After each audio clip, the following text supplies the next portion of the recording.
Assalomu alaykum. Bizni kuzatib turgan hurmatli kuzatuvchilar, sizlarni Namangan viloyati Chortoq tumani Ash-Shafiy diagnostika va davolash xizmati klinikasi bilan tanishtirib o'taman. Qani, ketdik. Klinikamizga kirishingiz bilan sizlarni resepsiyonda xodimlarimiz kutib olishadi va klinikamizdagi barcha xizmatlar bilan birma-bir tanishtirib o'tishadi. Bizning sanatoriyamizda istalgan uslubingizda davolanishingiz mumkin. Birinchisi statsionar yotib davolanish, ikkinchisi ambulator qatnab davolanish, uchinchisi sanatoriya sihatgoh yo'nalishida. To'rtinchisi zamonaviy va sifatli mehmonxona xizmati ham bor. 300 ming so'm evaziga siz sanatoriyamizda massaj, parafin, nevropatolog ko'rigi, terapevt ko'rigi, kardiolog ko'rigi, kardiogramma, qandli diabetga tekshiruv, suv bilan davolash, 3 mahal ovqat xonangizga yetkazib beriladi. Undan tashqari yotoq va lyuks xonalarimizdan ham foydalanishingiz mumkin. Bizning fizioterapiya xonamiz 2 ga bo'linadi: erkaklar uchun va ayollar uchun. Bu esa bizning fizioterapiya muolaja xonamiz.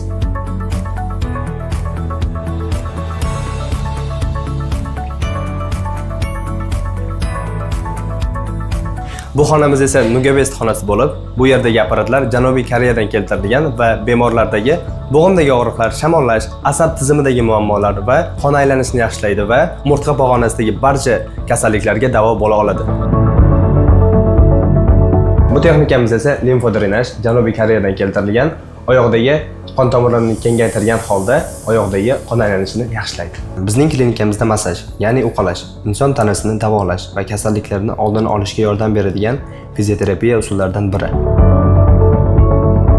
Sizni yillar davomida qiynab kelayotgan bo'g'im, bel, umurtqa pog'onasidagi og'riqlar, undan tashqari reumatoidli artrit, asab sistemasidagi kasalliklarni samarali davolaydi. Bu xonamiz esa gidrokolon terapiya. Bu yerda siz organizmdagi ortiqcha zararli bakteriyalardan forig' bo'lishingiz mumkin.